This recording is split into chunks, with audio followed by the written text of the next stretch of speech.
Well, I'm here at the Ather space in Bangalore and decided to really stop by and take this scooter for a ride and understand and decode for you in terms of what experience this really offers. Clearly, EV is the most in thing right now, the buzzword. Let's see what Ather is doing differently. First things first, it is a smooth and an effortless ride, so to say.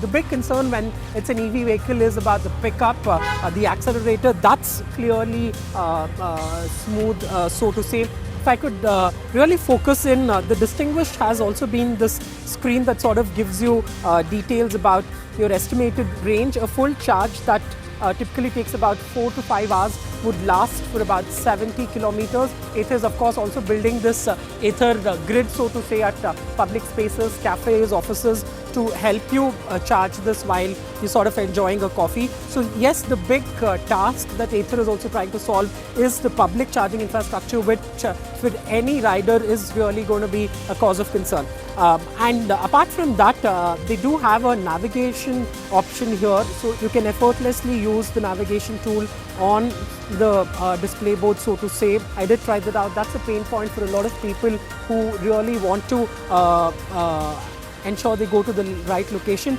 You can also put your documents in here. They have an option for you to upload your driving license, among other things. All of this really connected through the data app. Also a lot of data that is used to make your driving experience enhancing. So yes, a sleek design. The price point really coming to it, and EV of course has a premium that you have to pay for. This current 450 version, so to say, will cost you about $1,13,000 on the road. So yes, an effortless drive. The big challenge will be to really convince the Indian consumer that there is that value that you can, and the convenience that comes with EV. As far as the boot space is concerned, they have tucked in as much as space as they can to make it effortless for people to store things. It's a sleek design. Remember, this is a made in India, so to say. Localization efforts at about 80%. Will be interesting to see what Ather will do in the coming years to ensure that they do have other variants for the space. For now, they say they are on an expansion mode from Bangalore, Chennai. Next stop is really Hyderabad. So yes, this is what was my first take on a quick ride that I had on this Ather 450. Well, EV has definitely been an exciting space. Push from the government, traditional players waking up to it, and also consumer interest finally as far as the space is concerned. And joining me is Tarun Mehta, the CEO and co-founder of Ather Energy, quite a disruptor in the two-wheeler market, really. Tarun, thank you for taking out the time and joining us on ET Now. You know, when you sort of started this off, none of you, we've spoken this before, had any sort of an experience in this backdrop. Right. Where do things really stand now, where you have two models, two cities in looking at the next destination? Right. No, you're right. We had very little experience. Most of us weren't from the auto background, or, well, for that matter, any background. Well, that meant a pretty steep learning curve for all of us. I think that also meant that we could look at things very differently because we had no reference point. We could think of a product very differently. We could think of specs very differently. We could think of the delivery experience in a very different way. We could think of owning charging infrastructure instead of waiting for others. We could think of software in a very different way. And I think all these things added up. That I would say overall, it was a big net positive that we didn't have too much of an experience. Got it. Talk to us about where do things stand now in terms of response from consumers. You have two variants out there in the market for quite some time now. Chennai, also you've sort of launched operations. Where do things stand now in terms of consumers adding and the units that you're rolling out? So customer love has been growing quite a lot, especially in Bangalore. What we've seen is there are two things. First, if they can get a test ride. The minute they can get a test ride, I don't think we've ever had a customer who's walked out unhappy. Like, everybody has just like this huge smile on their face after they take a test ride. So for us, the focus on test ride has become stronger, because we see that that is the biggest single education that you can do for the customer. The second thing that's helped is actual deliveries. The more vehicles that are turning on the road, the more awareness there is. Over the last 4-5 months, especially as our deliveries in Bangalore really ramped up, we're now seeing 700 people walking into the experience center every week, and this number is increasing. So there's quite a bit of awareness. In fact, now we're seeing more pre-orders than we saw at the starting stages. And this is Bangalore alone. So very strong customer love. People seem to value good riding quality quite a lot, and people are very, very, very excited about what are the new features around software and data that Ather can deliver, which other vehicles don't today. But tell me, what has been the biggest roadblock in also convincing the consumer to look at this? Has it really been the price point, or is it not the price point, or something else that has been the biggest roadblock for Ather Energy to sort of expand? Honestly, for the longest time, our biggest roadblock has been our waiting period. For quite a bit of time, our waiting period had been north of 6 months. And a two-wheeler purchase, that kind of becomes a big stumbling block. 6 months is a lot of time, yeah. Yeah, at one point it was almost 10 months. So at that point, it was very hard to convince people. We brought it down quite a lot, but it has again started increasing now. So I would say the biggest block has been for us the waiting times. If that can come below, I would say, let's say, in the range of 2-3 months, I think that's a sweet point, and a lot of conversion kicks in then. More than 6 months, and you have a huge challenge with convincing customers. Yeah. But in terms of consumer trends, what are you seeing consumers who are, customers already? What has been their key ask in terms? Would you say that environment is now a lot more conducive? Customers are open to an option like EV? That's changed so radically. Like, I remember 3-4 years back when we were still building this, or when we were still conceptualizing this, a big worry internally always used to be that customers will not understand what is EV, they will not understand what is a smart vehicle, and we'll have to spend so much time educating them about all of this. Today, the reality is very different. People walking to the experience center are walking in expecting to find something very fascinating. They're expecting electric to be an upgrade, right? They're not expecting electric to be this puny vehicle that saves the environment. And that's a massive, I think it's still a top 20-30 city shift, but it is at least there in these cities where customers are extremely educated about what is electric, and they've heard so much about what's happening in the car space globally with electric that they're very, very fascinated by it. The big ask, so we've been developing this community of our owners that's become pretty strong now. We have thousands of people on this community, most of them in Bangalore, now soon Chennai and Hyderabad. We did an owners event 2 weekends back, and we had almost 200 people turn up for that event. Just sort of building a community of sorts as well. Yeah, so there's a lot of feedback coming from there. A lot of feedback, what can be better, what they would actually pay money for to improve, what are the software features they would want to see. People have been designing accessories, like so many accessories. Like in these owners events, you see all these different kind of scooters that we never built, and they just turn up, right? Like different colors, different accessories on top of it. So in terms of response, customers seem to be lapping up. But talk to us about expansion as far as cities are concerned. You mentioned Hyderabad, Bangalore, Chennai, of course, you've been there. How many cities do you really eyeing in the next few years? Would be a city-by-city approach, so to say? It is a city-by-city approach. In our model, we make sure that we have an experience center and a charging infrastructure up in any city before we launch vehicles in that city, and obviously service infrastructure. So today we are Bangalore, Chennai. Hyderabad is coming up third. We have already shortlisted a location there, and the experience center will start coming up in a few months' time.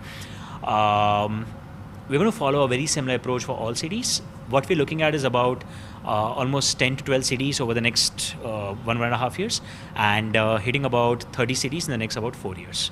But also, has building the charging infrastructure also been quite a task? There's zero really in terms of public infrastructure also that is sort of really in place. Is that a problem that you'd want to solve for the long haul as well? For if I have a EV and it's not even Ather Energy, would I be able to use these facilities in the future? So philosophically, our charging points have always been open. Even today, actually, you can right now see a Reva charging here at our public parking at our charging spot. Long term, so today we have about, I think, 35, 36 charging points in Bangalore. We're adding a lot more in the next 2 months. I think almost a dozen locations are coming up. But this is a drop in the bucket.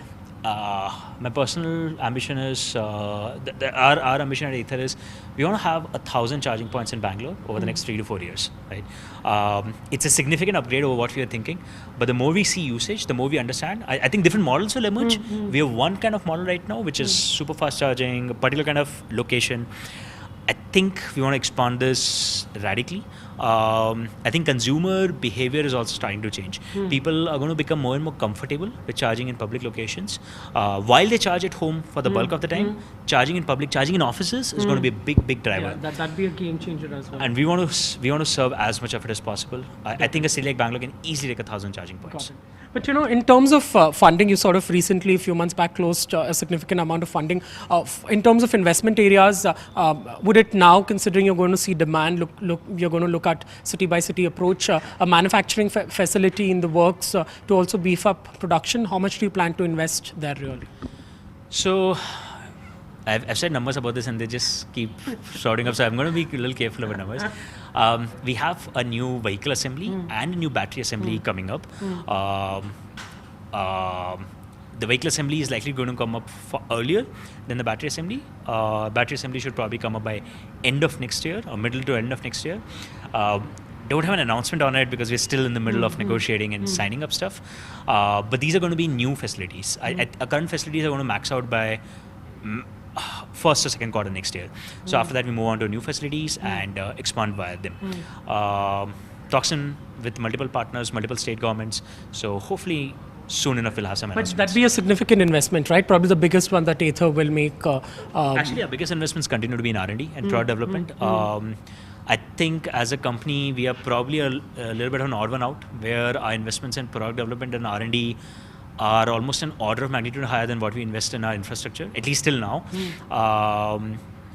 For example, we have almost 350, 380 people in our R&D. That's the largest R&D effort in the country for electric vehicles.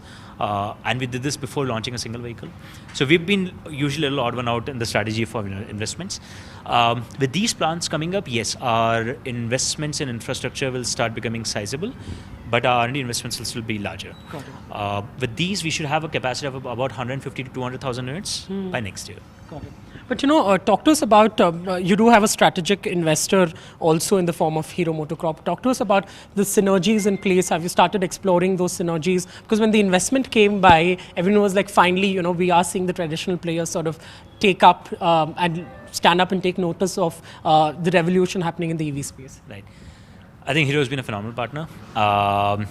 At this point, we don't have formal synergies. Like, okay, straight answer, direct answer, we don't have formal synergies.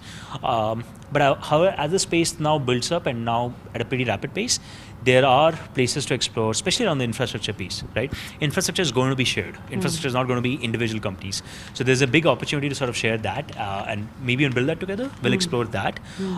But everywhere else, it's more soft learning, so going both ways. They're on the board. They get to understand, how the EV system is evolving, what are the kind of decisions being made, what works, what doesn't work. It's great learning. And we've been learning a lot from them because they're obviously the masters globally, in building scale production, supply chains, everything.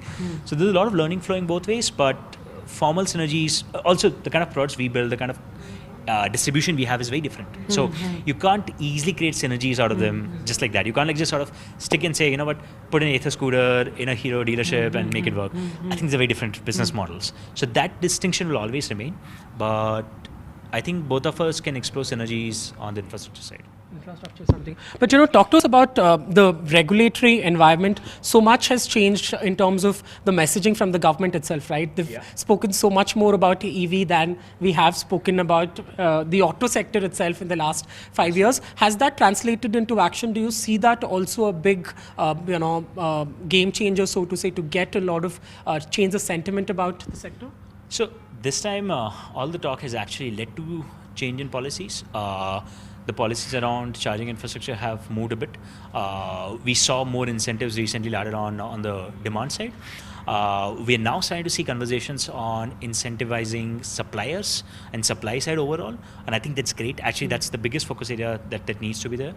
But the biggest benefit of all this talk around electric vehicles, honestly, has been a very softer side, which is customer education. Like, any newspaper that you open, any outlet that you are on, any Twitter handle you are on, you're hearing electric. right? And you could be in any city in India today.